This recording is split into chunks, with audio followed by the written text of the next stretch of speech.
반갑습니다. 오래간만에 비가 내리죠? 네. 이게 다 가뭄 때문에 여기저기 다 메말라서 있었는데 오래간만에 비가 내려서 복비인 것 같아요. 네. 비가 내리니까 교당도 복 받았네요. 날이 따뜻해서 봄나들이 많이 나가려고 계획했을 건데 비가 와가지고 교당으로 오셨나요?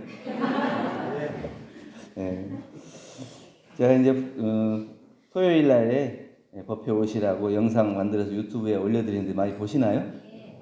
예습하고 오시라고 올려드리는데 잘 보시나요?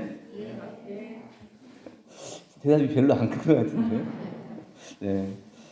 오늘은 설교 말씀을 진리의 청구서라는 제목으로 드릴까 합니다. 교당에 매일 이제 우편물이 오죠. 각 집에도 이제 우편물이 오죠. 우편물 오는 게 늘 받다 보니까 여기서 누가 보내는지 하여튼 우편물이 와요. 뭐 세금 고지서도 오고 뭐 소식지도 오고 다 오는데 다 받다 보니까 이런 생각이 들어요. 진리가 우리에게 주는 청구서도 분명히 이 안에 있을 텐데 그 진리의 청구서를 못 보고 우리가 살아가는 건 아닌가 이런 생각을 합니다. 여러분도 그 우편물 속에서 진리가 보내신 청구서 보셨나요? 아직 우편물만 보나요? 청구서를 보나요? 어디 세금 고지서만 봐요? 진리의 청구서를 못 봐요? 어떤 사람이 죽어서 염라대왕한테 갔어요. 그래가지고 하소연을 했습니다. 내가 돈을 좀 많이 벌어가지고 여유가 있으면 다른 사람도 많이 돕고 하려고 했는데 왜 이렇게 빨리 불렀어요? 이렇게 빨리 부를 것 같았으면 미리 좀 알려주시지. 이렇게 얘기하니까 염라대왕이 야 이놈아 내가 얼마나 많이 알려줬냐. 요 귀미털이 하얘지고 이게 편지예요. 야 올 때가 되니까 준비해라. 그리고 무릎팍이 쑤시고 이빨이 물러지고 허리가 점점 약해지는 거 이게 다 내가 올 준비하라고 소식을 보낸 거다. 그렇게 여러 번을 보냈는데 그걸 못 알아듣고 나보고 연락 안 했다고 그러면 어떡하냐. 네. 여러분 연락 받고 있습니까? 네. 그건 대답이 잘 나오네요. 그 소식은 빨리 알아듣는 애요. 네. 진리로부터 오는 우편물은 잘못 전달되지 않아요. 혹 이제 주소가 잘못된다든지 이래가지고 우편물이 잘못되는 경우가 있는데 진리에서부터 오는 우편물은 잘못되지 않아요. 정확하게 내 주소로 오고 이건 또 반송이 안 돼요. 무슨 뜻인지 알겠죠? 네. 어떤 사람이 죽을 병이 걸려서 여러 가지 방법을 찾아보다가 좋아지지 않았어요. 그러니까 해보다 안 되면 어떻게 해요? 원망심이 생기고 슬픈 생각이 나고 억울한 생각이 나요. 왜 나에게 이런 것? 왜 다른 사람들은 다 행복해 보이는 것 같거든요? 왜 나만 이런 고통을 받아야 됩니까? 이렇게 기도하다가 문득 그런 생각을 했답니다. 왜 나는 안 돼? 왜 나는 아프면 안 되냐? 왜 나는 괴로우면 안 되냐? 이런 생각을 한다. 그리고 생각하니까 모든 사람들이 다 겪어야 되는 아픔이고 괴로움이에요. 근데 그것을 내가 나만 받는다고 괴로워하고 그것을 원망의 시간을 보내고 원망으로 살아야 할 거냐. 누구나 다 받는 그런 기쁨과 괴로움, 슬픔, 원망의 시간이 있는데 그것을 내가 그대로 받아들이고 그것을 삶에 다시 일어나는 힘으로 받아들일 건가 이것을 생각해야 된다. 누구에게나 더 좋은 것을 주고 나는 안 좋을 것이라는 이런 생각을 놓으면 다 받는 걸 보면 각각 다 똑같이 받아요. 좋은 것도 그만큼 안 좋은 것도 그만큼. 나만 왜 슬픈 생각에 빠져서 은혜를 발견하지 못하고 살아가야 되느냐. 이것을 기도를 하면서 그 은혜를 배울 수가 있어야 된다. 우리가 공술의 공수어 이렇게 얘기하죠. 살아보시니까 어때요? 공술의 공수가 맞은 것 같아요? 빈손으로 왔다 빈손으로 가는 것 같아요? 예수를 주보에도 올려놨는데 또 맞다고 그러면 어떡해요? 공술의 공수가 같은데 공술의 공수가 아니더라고요. 우리가 태어날 때 모든 진리의 은혜를 두 손에 꽉 쥐고 태어난다. 응? 그렇게 태어났어요? 안 태어났어요? 그 은혜를 받고 내가 두 손을 꽉 쥐고 감사한 마음으로 태어났잖아요. 빈손으로 왔습니까? 진리가 나에게 그만한 은혜와 위력을 내려주신 거죠. 갈 때는 어때요? 빈손으로 가던가요? 자기가 일생을 통해서 지어놓은 죄의 복을 꽉 쥐고 가는 거예요. 빈손으로 왔다 빈손으로 가요? 꽉 쥐고 왔다가 꽉 쥐고 가요. 근데 무엇을 쥐고 오고 무엇을 쥐고 갈 것인가 하는 것은 이 진리의 청구서를 정확하게 볼 수 있는 사람은 살아가는 순간에 모든 순간이 야, 내가 이것을 복으로 바꾸고 기쁨으로 은혜로 바꿔야겠다 이렇게 생각하지, 그걸 못 보면 원망과 미움과 괴로움 속에서 살면서 진리의 청구서를 잘 알지 못하고 살아가요. 정산용사님께서 도보 무본편 57장에 오늘 봉독하신 것처럼 세 딸을 출가를 시키는데 다 똑같이 벼 한 마리씩을 주어서 보냈다. 근데 한 딸은 그냥 가난하니까 밥때 돼서 그냥 홀랑 밥을 해서 먹어버려. 그 먹어버리고 나면 뭐 있어요? 없잖아. 그러니까 늘 배고프게 살아. 또 이제 한 딸은 이걸 우리 아버지가 내가 시집 온다고 이렇게 정말 이게 챙겨준 거야. 그러니까 이걸 기념으로 삼아서 매달아 놓고 아버지 생각날 때마다 아버지가 주신 아버지 고마운 은혜를 생각하면서 살아. 그런데 그걸 활용하지 못하면 늘 또 배고프게 사는 거야. 근데 이 마지막 딸은 아버지가 왜 이걸 나한테 줬는가 그 의미를 알아요. 그래서 이걸 종자를 해가지고 곡식을 농사를 지어서 훨씬 더 많은 쌀을 생산해서 부유하게 살더라. 여러분들은 다 까먹고 있습니까? 아니면 그대로 지키고 있습니까? 복을 장만하고 있습니까? 아까 말씀드린 것처럼 태어날 때 진리의 무한한 은혜와 위력을 두 손에 꽉 쥐고 왔잖아요. 근데 이것을 날마다 안 써야 될 때다 쓰면서 마구마구 써가지고 자기가 가지고 있는 은혜와 능력을 막 낭비해버리는 거예요. 그러면서 나는 부족하다, 나는 없다 이렇게 살아가는 거예요. 또 한 사람은 이걸 그냥 그 매달아 놓고 기념만 한다는 건 뭐냐면 다른 데에 가서 죄는 짓지 않지만 그만큼에서 못 벗어나는 건 뭐예요? 자기 가정의 울타리를 못 벗어나. 내 집, 내 식구, 내 몸 이것만 생각하지 내 밖으로 있는 모든 사람들을 돌아볼 여유가 없는 거예요. 그래서 농사를 지어서 많이 부유하게 사는 사람은 뭐예요? 자기가 가지고 있는 은혜와 능력을 충분히 알고 진리가 나에게 이 세상에 내보낼 때는 나에게 어떤 역할을 하라고 보냈는가 하는 것을 아는 거예요. 그래서 내가 가지고 있는 것을 충분히 사용해서 많은 사람들을 위해서 널리 쓰고 그 많은 사람들이 함께 행복할 수 있도록 베풀고 사는 사람. 이 사람이 그 진리에서 보내주신 그 은혜를 잘 활용하는 사람이다. 광고를 보니까 이런 얘기 있대요. 한 청년이 열심히 운동을 하고 있어요. 그러니까 옆에 운동이 뭐 하냐 그러니까 꿈을 이루기 위해서 완벽하게 준비를 하고 있다. 그러니까 이 노인이 완벽한 때는 오지 않는다. 일단 들이대라. 완벽한 때 왔습니까, 여러분? 자기가 완벽한다고 이렇게 됐을 때 내가 꼭 그것을 해야 되겠다 하고 그 완벽한 때를 기다리는데 사실 그 완벽한 때는 순간이에요.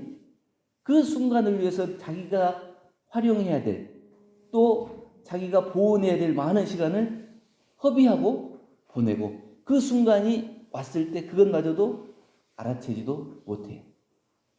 그래서 그 완벽한 때는 오지 않으니까 내가 지금 할 수 있을 때 있다고 내가 복을 지을 수 있는 것도 아니고 없다고 못 짓는 것도 아니에요. 내가 할 수 있는 만큼의 최선의 노력을 다하는 순간 그 순간이 완벽한 순간이지 어느 때를 완벽한 순간이라 하겠어요. 아주 완벽한 순간은 마지막에 숨을 거두는 순간이 완벽하게 마무리되는 순간일 거예요. 근데 그런 완벽한 순간에는 나에게 쥐고 갈 것이 없다. 그렇기 때문에 일단은 내가 없어서 못하는 게 아니고 그 마음을 한 번 더 일어서서 일단 내가 할 수 있는 일을 해보는 거예요. 그러면 하다 보면 그 속에서 기쁨도 보람도 은혜도 감사도 나오는 거예요. 그 기쁨과 은혜와 감사가 나에게 완벽한 그 마음으로 다가오는 것이지 어떤 때가 있는 것은 아니다. 완벽한 때를 기다리기만 하기에는 인생이 너무 짧다 그러죠. 42장에 보면은 부처님께서 제자에게 묻습니다. 사람의 목숨이 얼마 사이에 있느냐? 한 제자가 대답합니다. 수일 사이에 있습니다. 너는 도가 능하지 못하다. 다른 제자에게 물으니까 밥 먹는 사이에 있습니다. 수일보다는 짧죠. 밥 먹는 사이에 있습니다. 너도 도가 능하지 못하다. 다른 제자에게 물으니까 숨 한 번 쉬는 사이에 있습니다. 착하고 착하다. 네가 도를 알았구나. 우리의 생명이 짧아요. 지금 올해 새해 시작된 지 얼마 안 된 것 같은데 벌써 3월도 이렇게 가고 있잖아요. 추운 겨울에서 지금 난로를 안 떼도 될 만큼 날씨가 따뜻해요. 그게 금방금방 속도가 가요.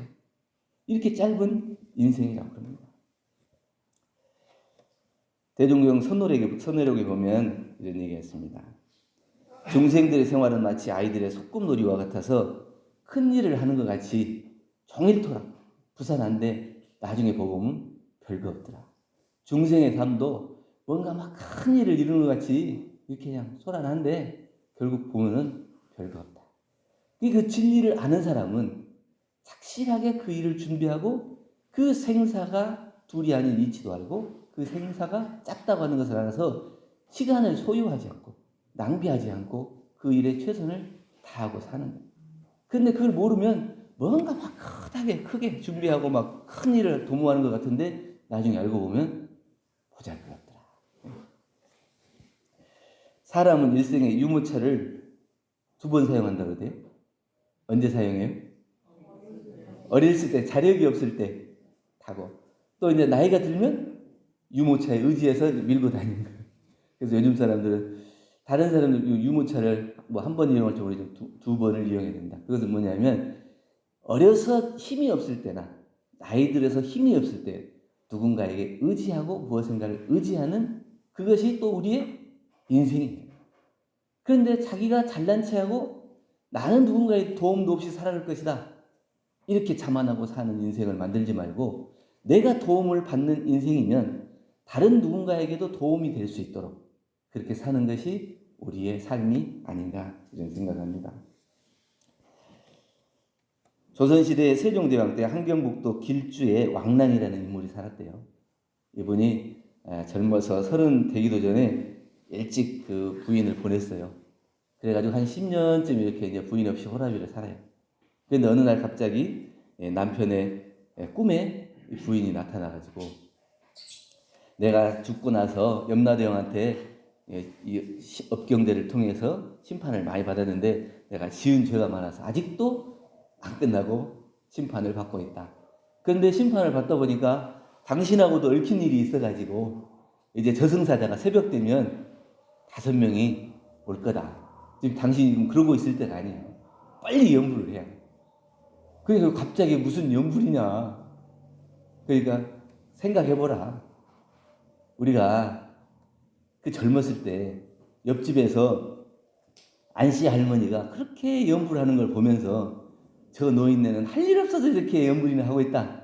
이렇게 얘기하고 또 그 옆에서 연불하고 있는데 개, 돼지 잡아먹으면서 냄새 풍겨가지고 방해하고 또 다른 사람들 부추겨가지고 그 사람을 흉보게 만들고 이런 것들이 다 이 진리를 모르고 그 공부하는 사람을 회방 놓은 과보로 그 업이 당신에게도 있어서 저승사자가 금방 온다. 지금이라도 당장 연부를 하지 않으면 넌 개 끌려가듯이 바로 끌려갈 거니까 빨리 해라. 그러니까 이 사람이 그냥 잠에서 눈이 번뜩 떠져갖고 어디 없나 집에 찾아가지고 향 찾아서 향 꼽아놓고 어때 이제 당장 새벽에 와서 저승사자다가 잡아간다니까 이게 간절해요 안 해요?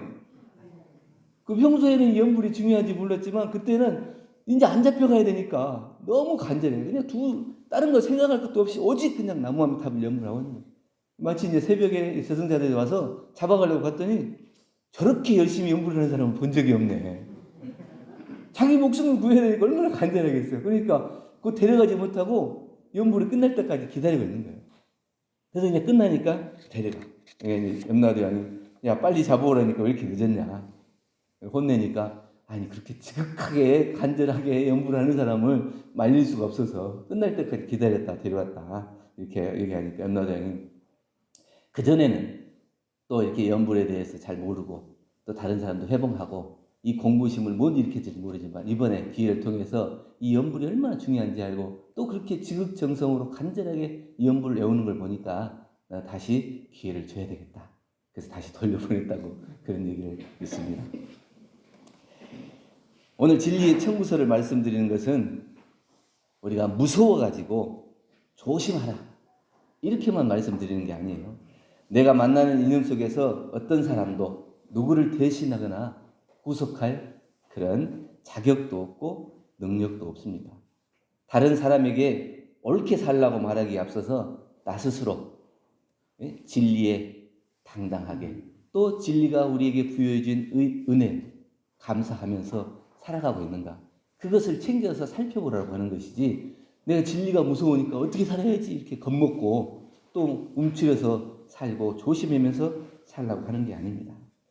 진리에 어긋나지 않는 삶이 어떤 것인가 그 삶을 우리가 발견하고 그 진리가 우리에게 부여해 준 사명 그것이 곧 진리의 청구서예요. 그 진리의 청구서는 꼭 빛의 독촉장이 아니에요. 자기가 어떻게 사는가에 따라서 무한한 은혜와 위력으로 또 많은 복을 지어서 당장 진리가 이제 그만 됐다 와라 그러면 그 자기가 일생 동안 지어놨던 모든 복락을 다 갖다 증명할 수 있는 그러한 것이 우리의 진리의 청구서다. 진리는 우리에게 충분히 많은 것을 주셨어요. 이제 봄이 돼가지고 창문을 열어보면 얼마나 따뜻한 바람이 들어오고 또 가는 데마다 꽃이 피었어요. 따뜻한 양다리 가면 매화도 벌써 피고 목련도 핀 데가 있더라고요. 산수유도 피고 그냥 창문만 열면 꽃이 지천으로 피는 시기가 와요. 그것이 이 세상이에요. 그런데 우리는 스스로 원망으로 미움으로 창문을 닫고 그 창문을 열지 못하고 계속 자기 안에 갇혀가지고 진리를 받아들이지 못하고 그렇기 때문에 진리의 은혜를 받아들이려면 자기 안에 있는 문을 활짝 열어야 돼요. 진리의 청구서는 발행처가 있는데 어딘가요? 진리의 청구서 발행처가 나예요. 또 종류는 몸과 입과 마음. 우리가 신구 삼업으로 업을 짓는다 그러죠.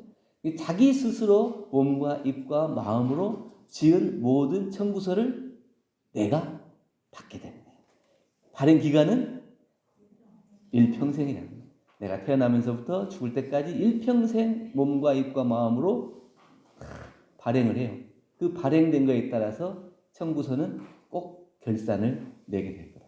이 생각을 하고 오늘 은혜를 실천하며 잘 살다가 극락으로 초대장을 받아서 갈 것인지 아니면 잘못 살아갖고 진리의 청구서대로 염라대왕이 불러서 가서 심판을 받을 건지 이것을 한번 깊이 생각하고 이왕이면 진리의 청구서를 그때그때 잘 처리해서 복과 지혜가 무궁한 우리의 삶으로 언제 어디 때나 당당하게 진리가 우리를 부를 때 당당하게 나를 내세우고 내가 진리의 은혜를 그대로 받아서 열심히 잘 살았습니다. 이렇게 얘기할 수 있는 일생이 될 수 있기를 염원드리고 이상 마칩니다. 감사합니다.